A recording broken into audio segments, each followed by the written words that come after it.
Welcome back to the channel. I'm here with Tom on his development site of 3 barn conversions. Let's go and take a look around. So here we are on your site in sunny Somerset. How did you find the site, Tom? It's on Rightmove. On Rightmove, actually, okay. yeah. Just looking through, seeing it. It was actually sold as 2 plots, Right. but then we went for the whole plot as one. So when you say 2 plots, because we've got 3 barns here at the moment, were they just selling 2 barns? So this one, which we class as barn 1 and barn 2, was on one plot. Okay. And then barn 3 behind the stone barn was on another plot. Okay. So being sold as 2, was that price already sort of agreed for that one, or was it something you had to negotiate with the vendor? They had someone interested in one of them, but the vendor wanted to sell them all at once. So it was better for us to, and we didn't want to compete with any other developers on the site either. So, yeah. Okay. And how long had the site been on Rightmove for? It was on for I think about 6-7 months. Really, as long as that? Yeah. Yeah. I mean, you've sort of agreed it's like what, 2 years ago nearly, something like that? 18 months. About 19 months. Yeah. So the market was quite good back then. Yeah. Obviously, we've been through a bit of a blip. But why do you think it wasn't sort of bought? Was it, I mean, probably overpriced like most stuff on Rightmove? Yeah, it was quite high price, but I think it was more the complexity of the site, and it was more it was too small for your big developers. Yeah. It was a bit too much for your self-builders, really. And I think with barn conversions, you know, one of the biggest challenges is what's your cost going to be, because, you know, you're having to strip back a lot of the stuff. You know, are you building new build? Are you demolishing that? You know, what's the asbestos going to cost to remove? So I think unless you're, you know, had some experience in this sort of stuff, I think it scares a lot of people. But, you know, this is your first development. You wasn't fazed by it one bit. You just needed to reach out and find the answers to the right questions. So it's on Rightmove. And when you put an offer in, did you have to negotiate hard? Was your first offer accepted? What was the process? First offer was rejected. Yeah. I went in for a cheeky offer, like you teach. And then second offer was accepted. Okay. There was some negotiations with overage, but yeah, got a good deal on it. So overage on the land? Yeah, so they wanted 50% overage on any new development or planning. I negotiated and got it down to 25%, but anything over 30% increase. So we're allowed to increase anything by 30%, and then the overage kicks in. I mean, overages scare people, and they sound like expensive, but in reality, both of you gain if you gain for the planning. You know, you and the original landowner. So for me, I just think it's a bonus, and not to be put off by the overages. But like I say, a lot of people tend to sort of just be put off by them for some reason. Okay, so site bought on Rightmove. Did it come with planning permission already?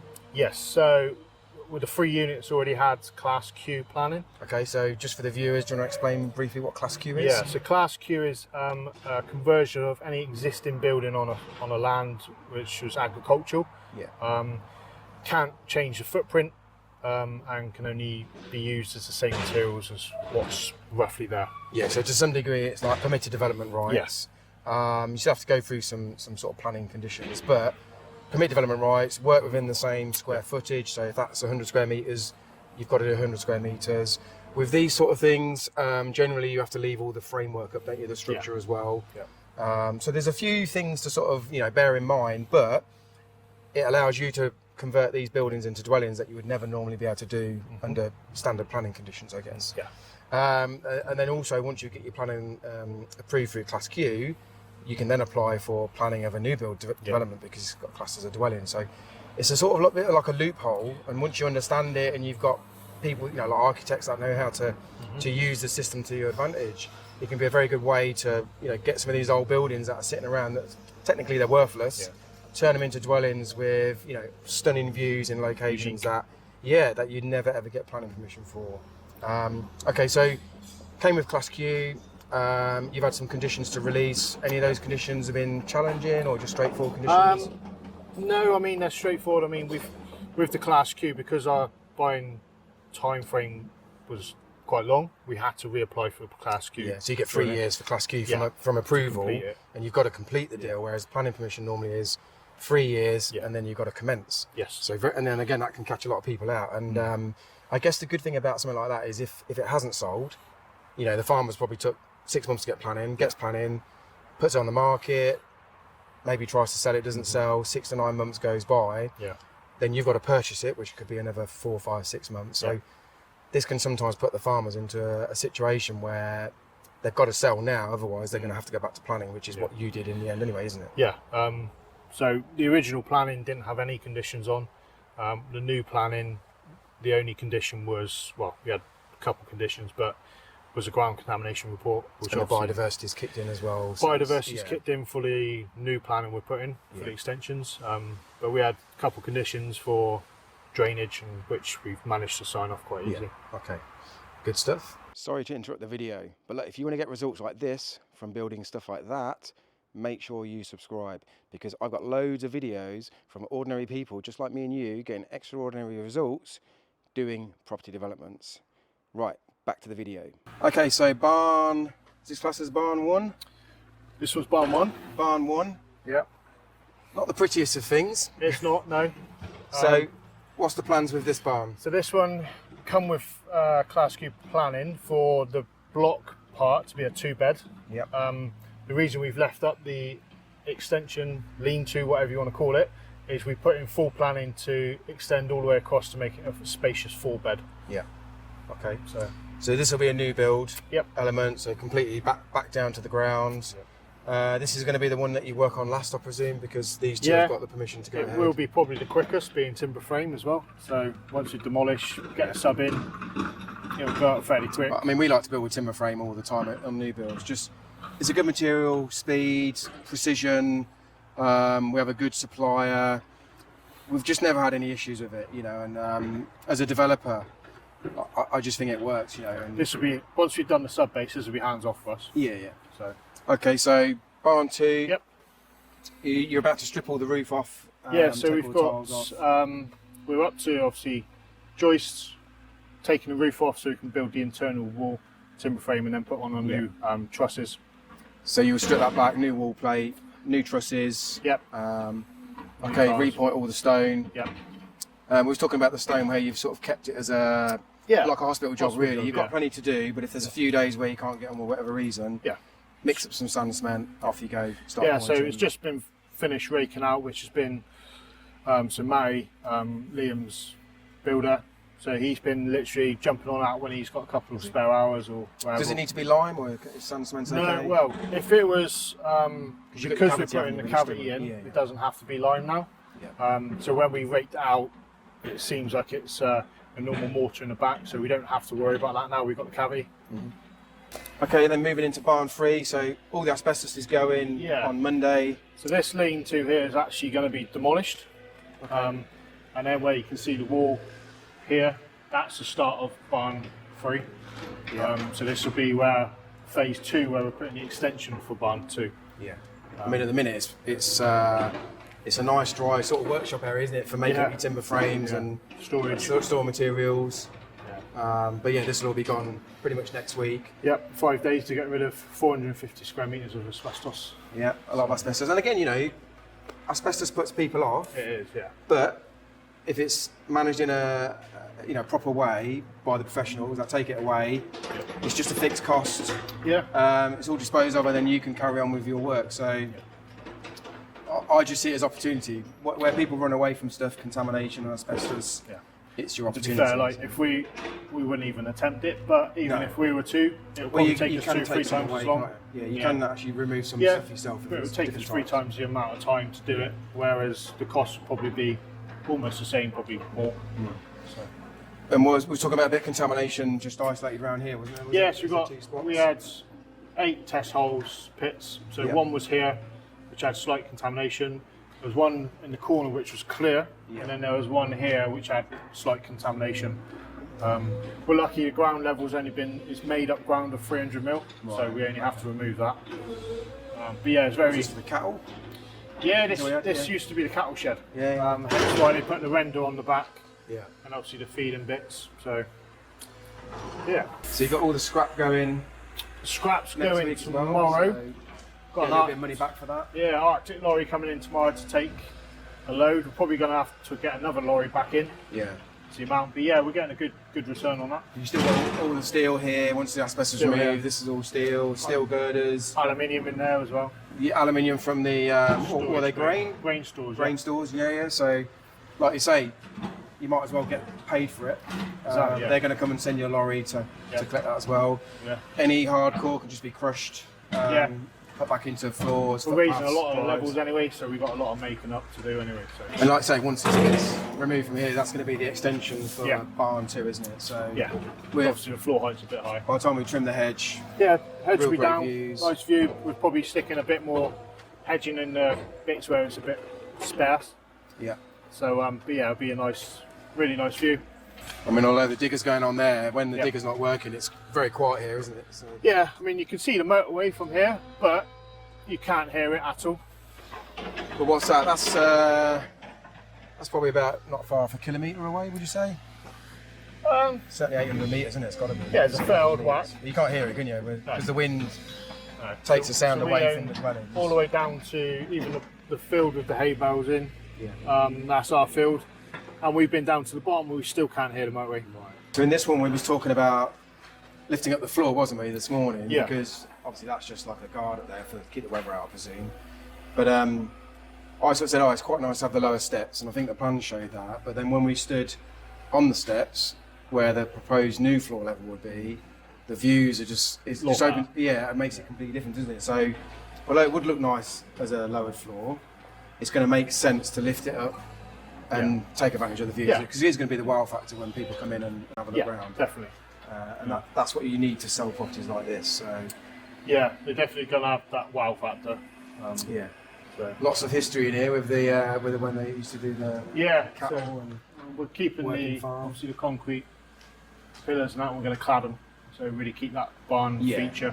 Obviously inside it's all going to be timber frames. Yeah, all timber. But on the outside, like I say, you're going to render and clad.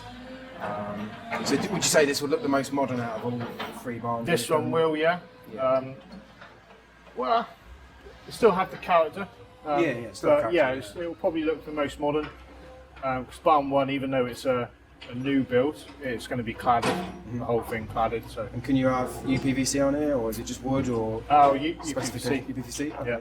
And are you going for a colour? We're going for graphite, anthracite. Colour. Nice. And it'll pop against the render, won't it, as well? So yeah, quite a lot of work to do and get all this cleared off. What's that guttering? Is that cast concrete? It's concrete, yeah. Yeah. So it looks like they were just literally bedded on mortar. So once the roof's off, they should just pop off quite easy. If not, it's only going to be one bolt. I mean, it's probably bolted, but then would you have a bolt going up through that structural beam? Probably not. Probably not. It would have been done from underneath, wouldn't it, if it was? So, like I say, it could just be bedded on and maybe a couple of holes drilled into the block. I think there's a couple hooks on the inside hooking it in, so yeah, shouldn't be too hard. So once the asbestos is gone, you're going to strip this building and start. Yeah, so we're going to start stripping inside tomorrow because obviously we need to make it a bit more spacious for the scissor lift to get in. Of course, once they're done, we're then going to start pecking out the floor so we can get our levels and our insulation sub base in. And this is all going to come out for the new access as well. Yeah, so this is a shared access, but it'll be more beneficial for this house to have a private drive. Right, so we're putting a private drive here, and then over where the scaffold is, we're going to have a two-car carport. Yeah. So it's going to be joined into next doors as well. So this one will be facing out, and theirs will be facing the road. Good. Yeah. Planning to keep you busy. Yeah. You can have tanks on here, aren't you? Yeah. So we've gone for sewage treatment plants. Okay. You'll have separate tanks for each property, separate tanks, drainage fields. We may be able to go off into, because we've got a stream into an attenuation pond. Yeah, you just go straight into it. So we're just checking with Water Board and Environmental Agency that we're allowed to, because it does go off into another pond which separates into streams. Right. So we should be okay, but if not, we've got to do a drainage field. Just in case getting permission, isn't it? But like I say, you've got plenty of land if you need to do the fields anyway. We just want to be very 100% sure we're able to do that, even though the water's so clear after being through that treatment plant. Yeah. Hey, sorry to interrupt this video, but if you're enjoying this case study video, make sure you check out the playlist. We've got lots of other case studies, ordinary people getting extraordinary results in property development. They share how they found the land, how they raised the money, and more importantly, how they're getting built and making that life-changing money. So make sure you check out the playlist at the end. Let's get back to the video. Okay, so site came in planning, it's on Rightmove. It's what I teach people to do to sort of de-risk, you know, buying something and spending 3 or 4 years going through planning, and you know, maybe they get it, maybe they don't. So how much did you pay for the site? It was on the market for 580, but I negotiated down to 535. Okay, so quite a bit of a discount there. Like I say, second offer approved. And how did you fund the whole site? So we've used development finance to provide 100% of funding and a partial of the purchase price, and then gone to private investors for the rest. Okay, so development finance are funding the whole of the build. That includes professional fees, project managers' fees, obviously all the build, labour, materials, plant hire, etc. That's all factored in. Can you remember how much contribution they've given you towards the purchase? Yeah, it worked out percentage-wise. It was 70%. So they gave you 70% towards the purchase. Yeah, obviously their well. fees come out of it as well. Yeah, they take them out at the start. But So yeah, so it worked out with all fees coming out. It was about 55%. yeah. And, you know, just for the people listening at home, like if Tom would have negotiated this even cheaper, so let's say you would have got it at, say, 450, you know, the lender probably would have even put in all the money for the purchase to some degree, and it could have been a no money down. But so you've had some equity to put in, and you've raised that through private investors. Yep. Is that just from one investor or from a couple? Originally, we had a couple of investors that was interested to put in the whole lot, but then we went to 2 separate investors, and then we needed a third investor to bring some more in. So three separate investors. So 3 separate investors, and you're just giving X amount of return on their money, which, okay. So again, this is quite common for, you know, because people think they need loads of money, and it doesn't have to be your money, it can be other people's money. And like, money's sitting in the bank doing nothing, eroding away with inflation. And like I say, you guys can offer a good rate of return. You know, properties, you know, this is de-risked, it's got planning, development finance. The thing I like about development finance is, you know, they tick every box and make sure everything's 100%. So, you know, even as a first-time developer, let's say you miss something off, it wouldn't escape the lenders. No. And I think, like, for private investors who invest in people like Tom, I think that's a great level of security, saying, well, look, if development finance have approved the deal and the planning's all there, then this is a 99% safe bet that we can get our money back out. So, and, you know, and you're building, you know, unique homes in a good location. So again, these should sell pretty quick. Development finance, no problems with that, being a first-time developer? No, we've had a couple where we went with development finance, and then they decided not to go with us, just for their own reasons. But then the market changed, I think, a little bit, and some of that could have been that, you know, lenders have a certain pot of money, and let's say they lend it out to 50 projects. You know, the market's been a bit slow over the last 6 to 12 months, and if they can't get those loans repaid, then they haven't got the money to loan back out again. And sometimes they'll just say, oh, sorry. They're taking the time a bit. Yes, and sometimes they just make out it's you as, oh, we're not going to lend to you because of X, Y, Z. So a lot of time it's because loans are late. Yeah. They can't then send them back out. But the one we went with, they've been absolute a breeze to work with. Yeah. They've been really quick. They're very thorough. Yeah. But it's good because obviously when we needed the money, it was there within a day. Yeah. So, I mean, it forces you to get all your ducks in a row. Yeah. It's a lot to go through on your first time, but once you've done it, you say, do you know what? This was worth it because I know every single thing on this site now is ready to go. There's going to be no issues, nothing when it comes to selling it. Like we self-fund our own developments, and you know, it can be quite easy to jump the gun and say, well, yeah, because we've got the cash, we'll do that. And you can sometimes miss that level of due diligence if you're not careful. So, you know, and developers do lose a lot of money sometimes from slipping up because they've got their own money, or they use private investors and you know, they don't do that due diligence. So, yeah, I use development finance quite a lot when I first started. For first-time developers, it's pretty standard. Like you say, you've had a good experience by the time you've got a decent lender. Those lenders are going to want to work with you again. I mean, you've got another project that you're looking at, which we'll talk about in a minute. So great. So, you know, Tom's a fine example of someone who has pretty much used everyone else's money to fund this. And again, some people will say it can't be done. But like you say, it doesn't have to be your money. There's lots of people out there with money sitting around doing nothing, looking to invest. Development finance understand these as projects. They're looking for someone who can just deliver the project on time, on budget. and you've built a whole team around you. I mean, Liam's here, he's off camera at the minute, but Liam's on site all the time with Tom. You've got 2 other business partners, so there's 4 of you in there. These are all just connections through the academy. Yourself, Through myself. We've got Jason, who's here on the digger as well, so he's just someone that's worked on my site, travelled down to work with you. So the good thing is we get this whole community of people that want to help and work people. Even I've been doing some work today on the dumper. I've got my hands dirty today, so it's been quite fun. Okay, so a lot of viewers like to know the numbers. So firstly, GDV, which is the gross development value of the 3 buildings. We've got 2 schemes. So obviously scheme 1 is the existing planning. So the GDV for that one is 1.6 million. Phase 2 is where we're waiting for planning to come back for 2 extensions to be added on to. That bumps it up to 2.3 million. Okay, so quite a big increase just for the extensions. Okay, and then build costs. We've got a 660 build cost for the whole site. Yeah, that's with a 10% contingency. Yeah, so as part of the development finance procedure, they like you to factor in a contingency. First-time developers are going to pay a little bit more, like you say, 10%. One of my guys, he's actually had to pay 15%, but he's on a pretty good deal. They've got like 8 apartments that they're building. So 10% contingency. And if you don't go into that, then technically it's like just more profit.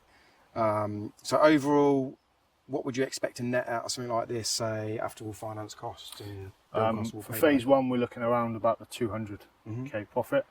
For phase 2, we're looking about 800. About 800, really, profit. Yeah. So, it's not bad for a first deal. No. Pretty good. And how long is the project going to take you, would you say, overall? We've got about 9 months. 9 months. But we expect to be done in 8. Yeah, and then you're going to start marketing them, and once they get plastered, or what stage? Yeah, we're getting some CGIs built up now, okay. And then we can start advertising to put them out there. Okay, so CGIs are like computer-generated images done by an artist on a computer, and it allows you to show what these will look like before they're even built, and it's a good sort of tactic to start selling them, because if you've got development finance and costs going on in the background every week, if you can sell these at, say, a stage where it's plastered, it can mean that you time it so that by the time you finish and get everything signed off, literally within a few weeks, the house is completed, done, and you pay your development finance back, and you can really reduce your interest, you can reduce the houses sitting around, and this is just something to really take into consideration, depending on what time of year you're building them. So we've just gone into August now as we film this video. Probably come October, you should be in a good position to market them, and would you get anything done by Christmas, do you think? Do you think you finished any of the units? Unit 3, we're hitting into that. And that's going to have the first access anyway, isn't it? Yeah, so that one should be done first. Yeah. We're going to plough on, because that one, we're not waiting for any extension planning or anything like that. So, and you just got to go ahead, was it today? For the back licence, yeah. For the asbestos? For the asbestos, yeah, because we had to wait for a low mitigation licence for the back eco. Ecologist, which has come through yesterday, so we're allowed to start work. Yeah, so yesterday, it's almost like a green light now, they can proceed. So Monday, you said the asbestos is all coming off here. Yep. Then you can demolish a bit of this, and then, like you say, you can concentrate your efforts onto that one. Subfloors going in. And it does pay to try and get, in a multi-unit site, if you can try and get one done as soon as possible and sell it, there is that chance of selling it, and then you can pay down your finance and reduce your debt, and again, reduce your interest. Some lenders will give you some of the profit. So let's say you're selling something for 600,000, they might say, well, look, we want 300, you can have 300. Well, that 300 could be another deposit for another site. It could be 300,000 less to borrow for the bill costs on here. So, these lenders can want to work with you, and if you can do things right, you know what you're doing, you can really just pay very little interest for buying, a significant amount of money. But yeah, I mean, big numbers. 800,000. I mean, I know it's going to be split between you and your business partners, but still, it's pretty amazing profit for like 9 months' work. And I think we were talking earlier off camera where when you're working on your own developments, it doesn't feel like work, does it? Because no. it's almost like you and your mates. Time just in control, disappears, doesn't it? Yeah. So no, it's great stuff. So, okay, this is one of my favourite questions, specifically for you as well. What was you doing before you were developing? So when I come onto your 3-day retreat, I was a police officer. Yeah. Shift work. Then I chat to you, breakfast. Yeah, I invited you to have Yeah. breakfast, and I was walking by, and I was like, "Come and grab a seat." Yeah, so chatted. Obviously, I've been doing landscaping before, so then done your 3-day course. About a week later, left the police, and then started landscaping again, which was helping. I mean, we had a conversation, didn't we? You know, it's like, what you're doing while working the police force. Do you like it? No, can't wait to leave. And I think some of that was looking at some of your colleagues who had been there a long time, knowing that they were going to be there for a very long time. Yeah. And for you, it's like, nah, this isn't my forever dream. No. So you was doing landscaping at the weekends, and you said that you enjoy it. And I said, well, look, surely you can generate more income from landscaping if you was to do that 5 days a week instead of 2 days a week, or even 4 days a week. And like I said, I think 2 weeks later, you just messaged me and said, oh yeah, I've quit my job. And I was like, whoa, hold on. You know, don't quit your job too quick. And you was like, no, do you know what? You were right. Yeah. And from then on, yeah, you've been busy with landscaping, and it's grown. It's absolutely flying. Bigger projects as well. You've got another guy that's working with you who can sort of manage some of that stuff while you're here. So, you know, Tom's managing his business and he's managing his development. So you can do both. You've got, you know, your plan is to grow that business as well. Yeah. So you've got a cash flowing business, and you've got your lumpy sum profits from doing developments. And you're coming out to work with me on the retreat and the mentoring next year, aren't you? So we'll plan on growing that business so that it can run pretty much without you. Obviously, you'll have a bit of input. Yeah. Your wife has also just handed in a notice as well. Yesterday. So lots of exciting things going on. And you know, what was it? It was about 2 years ago when. 2 years May. So 2 years May when we first met. So, you know, both quitting their jobs, gone into landscaping business full time. This is one of your developments. You've got another one as well. So you've got another development in legals. And do you want to tell the viewers about that one? Yeah, so it's a site for full planning for 4 units.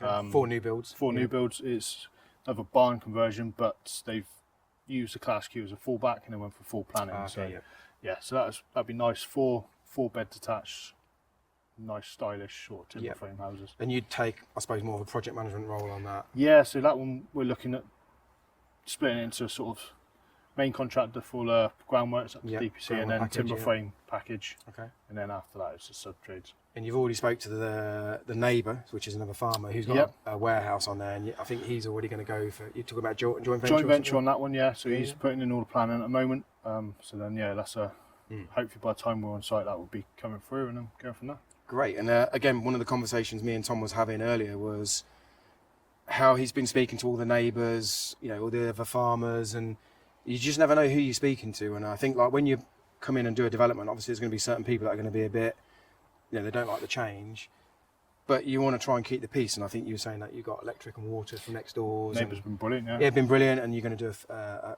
path for them, aren't you? And do some work for them. Some water for them as well. Put some water in for them, yeah. So, you know, they've probably got land, they've probably got money to invest. You just never know. So, but you know, you need to come here and build relationships rather than, you know, not get to know people. And like I say, some people will have their guards up when you first start coming onto a site and start clearing, and there's going to be a little bit of mess. So we always knock on the doors, or we'll drop letters in and introduce ourselves. And I think that goes a long way. And like you said, you're looking to probably do a joint venture with this farmer on the other one. And of course, you know, when you pay these people back their money, like that farmer, and you do a joint venture, he's then going to have money, and he might want to invest. Might just want to be one of the investors moving forward onto another project. Sorry to interrupt this video, but have you ever wondered how you can become a property developer? Well, in the comments is my exact 8-step blueprint to transform gardens into development sites like this and make life-changing money. Go check it out. Let's get back to the video. So, policeman to developer. What made you want to become a developer? If you're, you know, you're in a career for life, I suppose.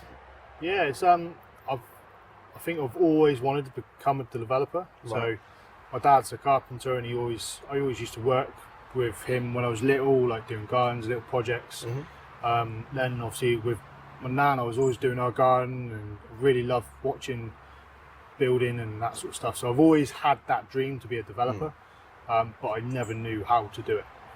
Because that's a big jump to go from, like you say, a safe and secure job to, you know, going to borrow money and and converting 3 barns into dwellings. I think it was like I had the old-fashioned thought, whereas you needed money to become a developer. Oh yeah, same for me. Which 100%. and when I done your course, it was like a light bulb moment. I was like, oh.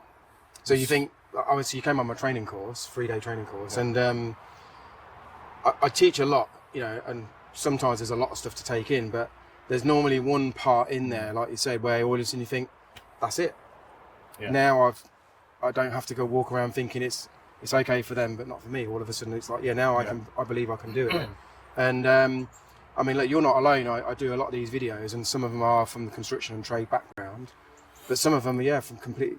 I mean, Mike was another one. You know, Mike's a policeman. He's doing multiple developments, you know, in Wales, not too far from here. So, I think, like I say, if it's always been a desire to do it, and you're prepared to learn and to put in the work, it's possible for anybody. And you know, you're just another case of proving that for people watching this video.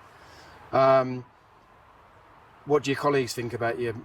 You know, when you said you was making the jump, and the first thing they're going to say is, "Oh, you're not going to leave." And yeah, they were shocked. Yeah.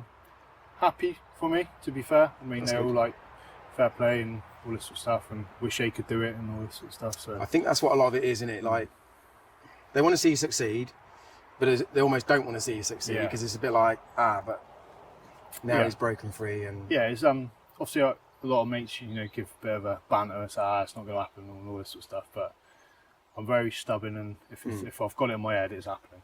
You know, and this site has took a little longer than what you wanted to get it over the line, and I suppose, you know, with all your colleagues and mates watching on the sideline saying, look, Tom, you said you were going to do this, it's still not happening. Are we right, or are you right? But like you say, once you get it over the line, and I mean, I had a lot of people like that saying, it's not going to happen, never had that sort of just a fad or something like this. Yeah, but you know, to some people, I think it's almost like the fuel. Yeah. You know, it's like, I am going to do it. I don't know how I'm going to do it. If it takes me longer than what I want, I'm still going to persist. And I think that anything's possible as long as you go for it and just never give up. It might take longer. You know, everything takes longer in this world, because a lot of it is out of your hands. Planners, professionals, legals, you know, just lots of things that you cannot control. Now you're on site, it's different. I think that's why it's nice to get on site, because you organise everything, you're in control of everything. The money's there once you've done a stage of works, and all of a sudden it's like, right, now I can speed things up and it's only the weather really. Okay, so with 4 of you in the business, what do you do, like, on a daily basis? You know, what's your roles and responsibilities, and Liam's and the other guys, what do they do? So me and Liam we kind of share a lot of the roles. So obviously at the moment there's a lot of groundwork, so it's where I've been taking over, and he's been doing all the calls and managing kind of side. And now it's sort of down to his kind of role, where he's the builder, he's a contractor on site as well. Yeah, so Liam's a bricklayer by trade, isn't he? Yeah. So he's taking over all this bits, and then I'm doing all the back office stuff now, making sure everything's running smoothly. And so it's a shared of site manager and project manager between the 2 of us. Yeah. And how far do you live from here? I'm about 15 minutes away. 15 minutes. So, you know, again, we always try and get people to try and stay as close to site as possible. I mean, it's amazing the amount of times you are backwards and forwards, like you say, just dealing with vendors, dealing with utility companies. Liam's moved down here to live on site in a caravan. So, you know, great that he's here all the time. It's a big commitment. But, you know, again, this is that thing. It's, if you really want something, are you prepared to do whatever it takes to get it? Yeah. And I was just chatting to Liam earlier, you know, and he just said, you know, this is the first time for a very long time I've enjoyed my work. You know, and he's been doing extensions and work for other subcontractors. You know, and that's nice for me to hear when someone says, I just love, I'm really enjoying it. You said that, you know, you and him work really well together. I think it's good to have a business partner, because it's a lot to do on your own sometimes. It's a big site, and I think it's good to have that person. We're both on the same wavelength, so put ideas back and forth, and obviously we've all done stuff differently, so we utilise different experiences, and Liam might have one idea and I have another there, and we might make a combination of the 2, or one idea is better than the other. So it's really, really. And Liam's got his labour down here as well, hasn't he? Yeah. Matt? So he's down here all the time as well. So again, good commitment for someone who's wanting to come in. He's going to learn a lot on here, isn't he, as well? So, and then the other 2 guys, what's their roles and responsibilities? Obviously, Matt, he's doing so his main role was to bring in the lending, which he's got good. Because he's got previous development experience. Yeah, so he brought in the experience. So we give a directorship to him. and now he's doing all the accountancies, cash so he's flow, an accountant, isn't he? So he understands the numbers, like I say. So he's bought that, and then the other guy, what's he bought? So he's brought in the money, investment to help, and then he's behind the scenes kind of stuff. So if, like, for example, EDF and him, like, will he probably deal with sales? Maybe so he's dealing with CGIs and obviously all the like chasing kind of stuff. Throws can do because he's. I think like you say, when someone's not pulling the weight, he's a good person to get on the phone and probably say, look, this isn't acceptable. We need it there by this. It takes it off of us as well, because we're on the tools as well. So the less time we're on the phone. I think utilities was one of the things he was dealing with, wasn't it? And like you say, it just allows you to be on here and you can say, look, can you sort this out? Because otherwise it could be an hour and a half conversation, or lots of emails and stuff, and you want to be getting on here and managing people. You can have more people coming on site soon, aren't you? You talk about the chippies coming in, timber frame and stuff. So there's probably going to be maybe 10, 12 guys on here at some point in the next few weeks. It's going to be a lot to manage, and while you're doing that, you're not concentrating on utilities and things like that. Because the minute you walk on site, it's like, Tommy, you got a minute? Lorry comes, then there's a delivery of something else, and the reps you need to be like 5 people all at once. But that's great. I mean, like I say, so did you set out these roles and responsibilities from the beginning, and talk about your strengths and what you don't like doing? Yeah, so we had, obviously, I think we've all quite come together because of our strengths. So obviously bringing Matt in to do accountancy, that's his job, that's his expertise. Let's leave it to him. Liam's the builder, obviously that's his knowledge on the groundworks and that sort of side as well. So I can deal with that. Bringing in people like Jason, who's like groundworks as well, he's got a crazy amount of experience. Throws, obviously the very commercial side of it, business orientated, so chasing all that kind of stuff, like dealing with insurance. Like you say, you're only really concentrating on a small part of the business, something that you enjoy, something that you're good at, something your strengths lie within that, and the other people are doing the other stuff, and which they're good at. And I think this is sometimes key, because if you're not good at a certain thing, it pays to partner up with someone. Like if you're a trade watching this, and I'm sure you'll agree, we like to be on the tools, we like to be getting the materials and organising the things here and fixing things, whereas we don't like dealing with paperwork, we don't like dealing with numbers, spreadsheets, bureaucracy, legality things, all these things where we just find it a bit of a pain in the butt. We just want to get on and do what we do best. I'm a very strong believer in using people's skills. So, for example, my architect Jim, he's brilliant. I take his advice wherever. So if he feels he can get better GDV out of a property with a better footprint, which he's done, aren't they? go all day with that. So he's very in control and puts his points across with material, what's better, cheaper, and all that sort of stuff. And obviously, so if you got better skills, I'm all game for that. I mean, one thing I always say to people when they're a first-time developer and they start the developments is it's a lot of work, in the sense of you've got to build your team. So like you say, you're going to have a lot of new trades on here that you've never worked with before. You've got to deal with a lot of professionals that you've never worked before, but hopefully by the time you've done the development, people like Jim will continue to work with you. You and Liam are obviously going to go on to another deal, for example, and you probably might only need to find 25-30% of that team next time, whereas at the minute you've had to find 100% of it. So if you do a good job here, look after your guys, they're just going to want to work for you again, and if you've got those people, it's effortless. You can trust them, they just get on with their work, they get paid, they know they're going to get paid. And that's the dream of being a developer, is when you build a good team of people. Just makes it easier. Good standard of work. Everyone gets on well. None of the clash with the plumbers and electricians. We don't have that on site. So, but it does happen. I've seen it on site. I've seen where people come in and they spit their dummy, and it's just like, look, we don't tolerate that on the site. And they're off. We just don't have it. Everyone's got to be able to, if someone needs a hand, a lift, whatever, someone has to be able to do it for the other trade, because we're all going to need it back in. At some point, So we just don't tolerate that sort of stuff on our sites. Okay, so you've made really good progress. You've been on here, about 3 weeks? 3 weeks, yeah. So 3 weeks. You've demolished the Dutch barn. You've built all this timber frame. Got the posi joist up already. You've raked all the mortar out on this barn, ready to be repointed. So that's finished off today. Liam started doing some brickwork around the windows. Cleared most of the site. We just made a better access on the site today for the deliveries, which will make a big improvement. Asbestos is going on Monday, so quite a lot happening in the first few weeks. I always think when you first get on site, there's a lot to organise, and you're trying to get temporary water and power on, clear the site, got deliveries come in, You've got your site set up with your canteens and your toilets and stuff like that. Would you say has been? Because most sites, there's always some challenges. What sort of challenges would you say you've had? And have you had any like real nightmare ones, or has it all just been fixable? Yeah. I don't think we've had, touch wood, everything's gone quite smooth, to be fair.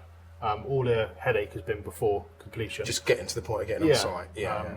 We've had obviously some contamination reports back, but that's quite isolated. The very contamination isolated, so we can deal with that. We've got good contacts to deal with stuff regarding that and get it away legally and safely. But no, I think site-wise has been quite straightforward. Luckily we've got a lot of good connections. What was the weather like? Because it's changed over the last couple of weeks, but was it like wet when you first started? Was it? Again, we've been really lucky with the weather. We've had 3 weeks. We probably had 2 damp days. Right. I wouldn't even say wet. Okay. So we've been really lucky. I think all our headaches been before completion. Yeah. Okay. Which is, it's fairly standard, and those things just get ticked off one by one. Yeah. I think, if you can have another good couple of months, 2-3 months on here, so August, September, October, the weather can be pretty good up till Christmas. So, hopefully you'll make really good progress. Get everything done and watertight before the weather does come. Where you're just working on internals, get the whole site nice and clean. So if it does rain, it's stone and stuff like that. So building at certain times of the year can make a big difference between progress and challenges with mud and stuff like that. So we've thought about that. So we put in a bit of a hard standing for all the cars and the vans and any traffic coming in, just to negate that, just in case we have a day of really heavy downpour. And then so we're quite lucky. We've got a lot of hard standing now, so we should be okay. Most of the heavy bulky equipment's already come and will be going in the next couple of weeks. Okay, and then like you say, just putting the hard stand in to allow vehicles to come in and out and deliveries. And if there is a soft spot where you tell them not to go, like the concrete pump guy who got stuck. That was a little bit of a headache, but it wasn't down to us. So no, exactly. That's what I'm saying. You can only do what you can do, and if some people fail to listen, exactly. Then, we tried to help, but his mistake. So unfortunately, is at his cost, not ours. So. I mean, one of the other good things you've got on this site, you've got a lot of land, you've got a lot of, a few fields down there which you're going to retain and create an access road. You've got land to, put soil, burn, the old trees and stuff and get rid of those. So that's quite a benefit compared to some of the other sites. Like we work on are quite restricted and quite tight because they're new builds. At least here you've got the land because you can only restricted to 3 dwellings. So, people watching this video, they've heard a bit about your journey and what it's been like and where you started and how you've got here now. Obviously, you came and spent 3 days on my property developer's blueprint and got the education. But what would you say to anybody watching this video who's, maybe like yourself, either not in construction or in construction, who has always wanted to go and either build their own home or become a developer and do this as a living? What would you say to anybody watching it? Do it. Obviously get the right backing, or do the courses like yours, get the advice, because obviously I took your mentorship. I didn't realise how the ways you could get into it, but it's not easy, like you've said and time again, it's not an overnight success. You've got to put the work in, but the reward is so much better. I mean, look, we're on development now. My wife's left work, which she's been in factory job for 13 years. Not actually more management sort of style of managing the stuff, but like you say, what she's earning there compared to what she's going to bring into the business, and the more time you're going to spend together because you're travelling, just a bit more freedom, really. And again, development to me, the reason I got into developments was because one, you earn a lot of money, so you go way beyond your standard of living. And it takes a lot of pressure off you having to find the money for the bill. So the money is the big thing, but money gives you options and it frees up your time to make different choices where you don't have to go and work weekends. You can leverage out this stuff to other trades. Like we get bricklayers in on our side. I don't lay the bricks a lot of the time. If I do, it's just because I want to work with my sons. So development, like you say, is a lot of work to do. But if you get educated so you don't make mistakes like you've done, and you do 1 or 2 of these, you know, you're probably springboarding 10 years compared to what you would have done in any career or job. And, you know, I think you give this 5 years, you're going to be in an amazing place, you know, but you know your colleagues will still be at the police force. Yeah, unfortunately. You know, doing that. So, I mean, 5 years' time, where will your landscaping business be now? Your wife's looking to come in and do that. You know, that could be something you even exit and sell, and it, you know, it could be a very valuable company. Like so. you mentioned, like we'll work to build that as well, and then get to a point where if it's a scalable, sellable business, sell it for a profit, and then depending on what I want, if I want to keep growing, I can keep growing. If I want to just relax and enjoy it, I will. Yeah, and you know, the good thing about this stuff is, you know, as you do make money, you have lots of choices in the sense of you can still do your own developments. Yep.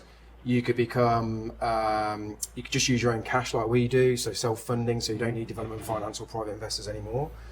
But then after that, you can then become the investor, where, you know, you invest in people's projects and stuff like that. So, you know, there's lots of different stages of the journey where it can reap different rewards, you know, and at the start it could be on the tools, then it could be project management, then it could be self-funding, then it could be investor. And, you know, investors are very good, very lucrative to be an investor in property development, because it can be hands-off for that investor, where they don't have to do anything. They do put the money in, and they get, you know, really good returns for you know, for investing in people. So, okay, so what's the best way for people to get in touch with you, Tom? I mean, you're based in Somerset. Somerset, If people are looking to say, maybe if they've got land, you're happy to take land through planning? Yeah, we're happy to do that if people want to. We do an investor and learn as well. So okay. People so one investor they wanted to get into development but didn't know how, so they've invested and they're going to come down site, learn the process. Okay, so they're earning an interest on their money. Plus, you're going to explain how you've gone through the planning, the legal. So you're going to explain your whole journey to them in more detail, so they can learn from that. So that's great. Happy to do some more barns. If there's any farmers out there who've got barns sitting around. I really like barns. You do? So I want to try. I like new builds and barns conversion, but I want to try and stay really unique. Because I think you can deliver a real nice product with stuff like this, because of like you say, it's not just a square box in like a lot of new builds are. These are bespoke properties, amazing views. You know, you can create some really nice properties, real nice use of materials. Really nice to work at as well. Yeah, and I almost feel like you build the houses that you'd want to live in yourself. Yeah. It's that sort of thing, rather than just building a 3-bedroom, you know, Barratt's or everyone's different house or something. Well. Yeah, everyone's different. So, but no, it's So I like best way these to get in touch. Yeah, I'm on Facebook, Instagram, Messenger, that sort of stuff. Just under your own name, Tom Davenport? Yeah, Thomas Davenport on Facebook. Landscaping company? T Landscapes on Facebook as well. Yeah, so you do full garden makeovers? Yeah, we specialise in garden renovations. Anything from whatever you want, really. Yeah. Do garden rooms, decking, porcelain, you name it. And you've got a good team? Yeah, a good team of guys? Good team. Do from the whole process. We did design process as well for you. So, yeah, full package. If you want to see the whole project from start to finish and you want to follow Tom's journey, you've got a Facebook page, is it right? We've got a new Facebook page, especially for this project called Branch Flower Barns. Okay, so Branch Flower Barns is the name of the Facebook page, and you're documenting on a weekly basis, probably daily. Yeah, daily. Yeah, daily so videos. Some update of the videos. Yeah, update videos. You can see the work progressing. If they're in the Taunton area, is that So if we're looking in for some trades. You're always looking for people to work. Yeah, trades welcome to discuss, and anyone again, wants you're to looking come on site and have a look at it. Yeah, the other thing I was going to say is you're looking to grow your landscaping business, and you're looking for landscapers to come and work with you. Landscapers, any specialist trades in landscaping as well. So if you're looking at slabbing or carpentry, yeah. So feel free to get in touch with Tom. We'll put his details in the comments below. Been a pleasure working with you. Looking forward to seeing you on your next site and working with you for many more years to come. Brilliant.